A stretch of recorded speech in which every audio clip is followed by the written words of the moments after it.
10억 3,365만 정, 무려 10억 개입니다.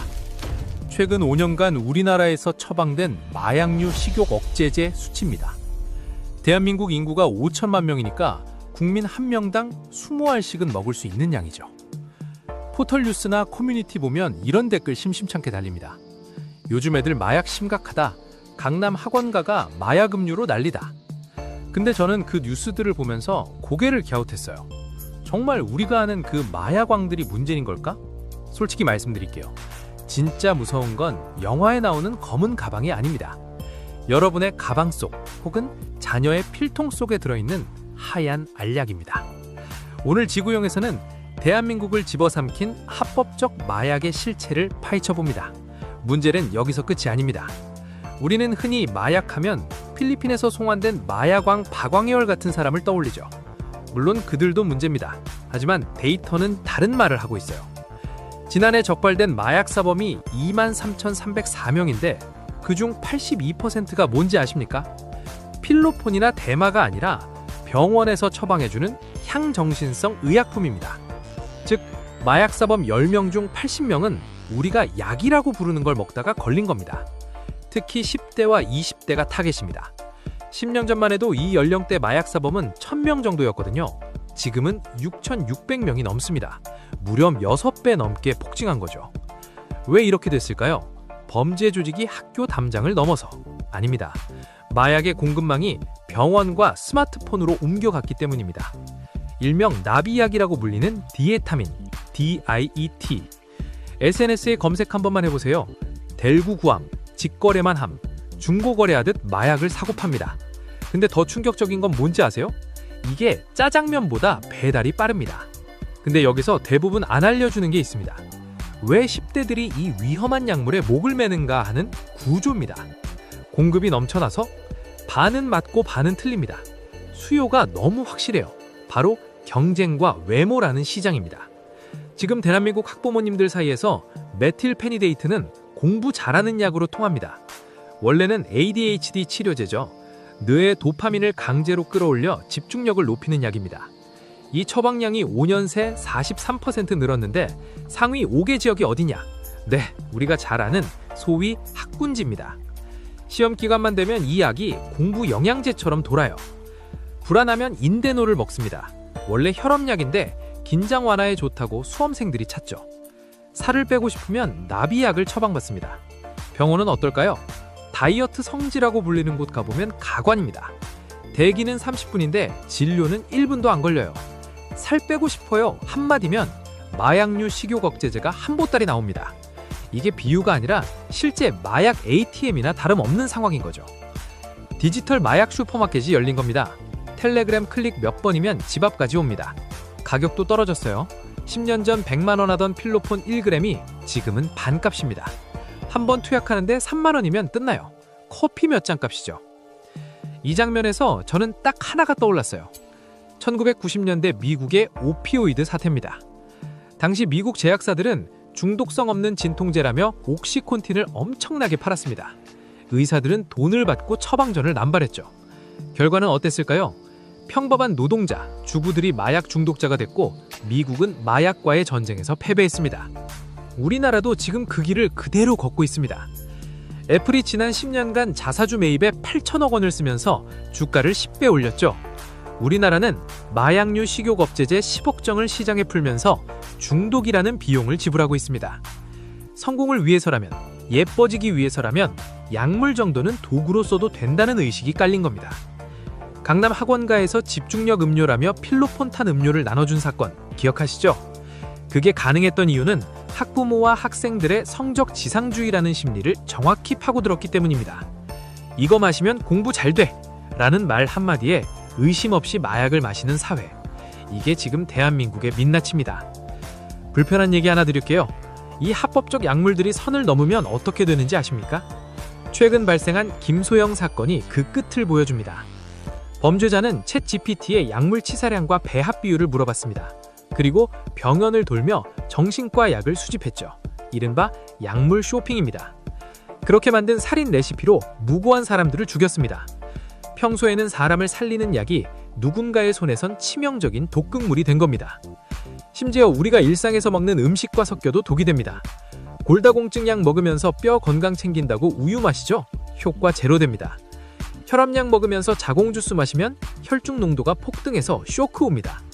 약은 절대 만만한 존재가 아니에요. 정부는 이제야 학교에 약물 오남용 지도서를 배포하고 단속을 강화한다고 합니다. 하지만 이건 사후 약방문일 뿐입니다. 낙관적으로 보자면 지금이라도 마약류 통합관리 시스템을 강화해서 약물 쇼핑을 막으면 됩니다. 하지만 비관적으로 보자면 이미 10대, 20대의 일상에 약물로 성과를 낸다는 메커니즘이 깊숙이 박혔습니다. 단순히 판매자를 잡는다고 해결될 문제가 아니라는 거죠. 여러분, 약을 먹을 때는 반드시 기억하세요. 가장 안전한 건 맹물과 함께 먹는 것이고 가장 위험한 건 욕망과 함께 먹는 것입니다. 공부 잘하는 약, 살 빠지는 약, 그런 마법 같은 약은 세상에 없습니다. 있다면 그건 약이 아니라 여러분의 인생을 갉아먹는 독일 확률이 높습니다. 대한민국은 과연 이 작은 마약들의 유혹을 뿌리칠 수 있을까요?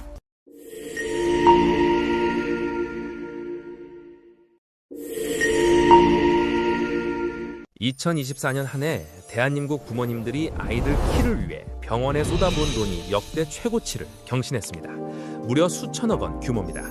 내 아이 키 5cm만 더 키울 수 있다면 1,000만 원도 아깝지 않다는 말이 육아 커뮤니티의 불문율처럼 퍼져 있죠. 그런데 오늘 제가 드릴 이야기는 조금 불편할 수도 있습니다. 우리가 그토록 갈망하는 그 5cm의 대가가 생각보다 훨씬 가혹할 수도 있다는 데이터가 나왔거든요. 키가 크면 무조건 축복일 줄 알았는데 사실은 우리 몸이 보내는 위험 신호일 수도 있다는 겁니다. 오늘 지구용에서는 키 성장 산업의 화려한 겉모습 뒤에 숨겨진 차가운 통계와 여러분이 절대 속아서는 안 될 키 크는 역의 실체를 낱낱이 파헤쳐보겠습니다. 솔직히 말해볼까요? 지금 대한민국은 키포비아 수준입니다. 신학기만 되면 맘카페는 어떤 영양제가 좋냐, 어느 병원 주사가 용하냐는 질문으로 도배됩니다.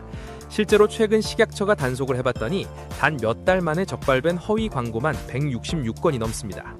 숨져진 10cm를 찾아주는 기적의 젤리라느니, 성장판을 자극하는 특허 물질이라느니 하는 말들 전부 가짜였습니다.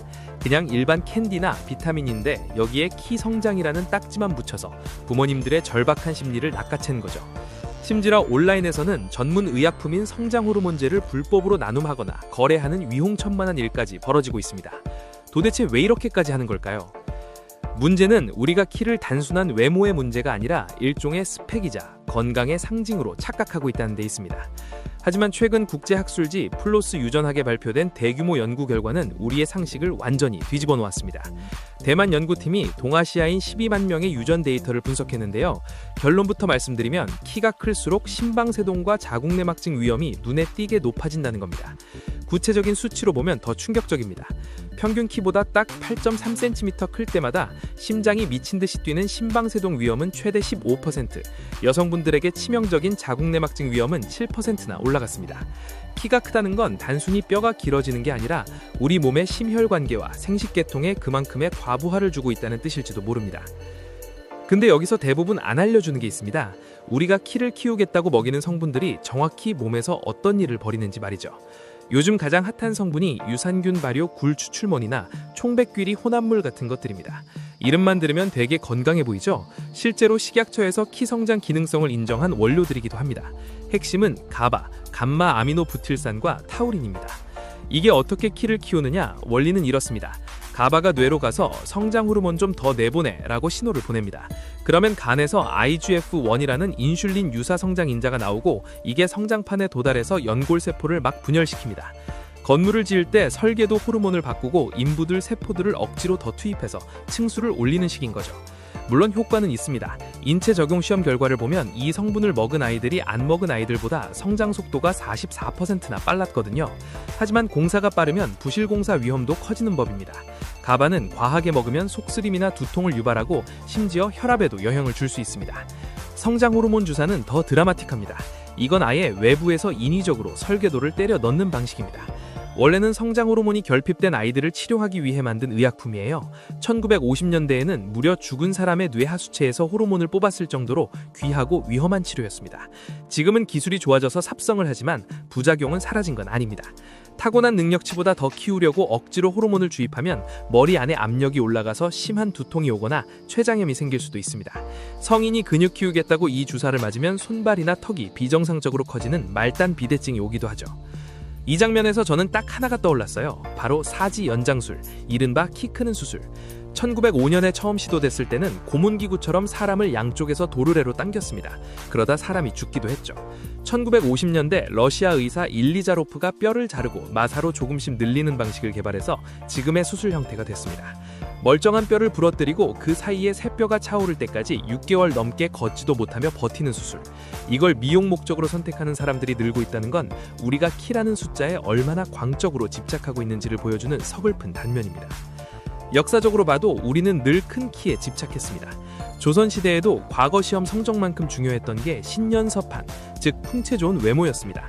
조광조 같은 인물이 젊은 나이에 파격 발탁된 이유 중 하나도 키가 크고 잘생겨서 라는 기록이 있을 정도니까요. 하지만 글로벌 관점은 조금 다릅니다. 키에 진심인 미국조차 의학적 질환이 없는 일반 아이에게 미용 목적으로 성장 호르몬을 처방하는 건 법으로 엄격히 막고 있습니다. 100명 중 1명이라도 부작용을 겪는다면 그건 의학적으로 하면 안 되는 일이라고 판단하기 때문입니다. 반면 우리나라는 어떻습니까? 규제가 거의 없다 보니 돈만 있으면 맞히는 주사가 되어버렸습니다. 불편한 얘기 하나 더 드릴게요. 여러분, 아이가 살찐 상태에서 성장 호르몬 주사를 맞히는 건 정말 위험한 도박입니다. 체중이 많이 나가면 주사 용량도 늘려야 하는데 들어가는 절대 양이 많아질수록 부작용 리스크는 기하급수적으로 올라갑니다. 의사들이 주사 맞기 전에 살부터 빼라고 입버릇처럼 말하는 이유가 여기 있습니다. 결론을 내볼까요? 저는 여러분께 두 가지만 꼭 확인하시라고 말씀드리고 싶습니다. 첫째, 기적이라는 단어에 속지 마세요.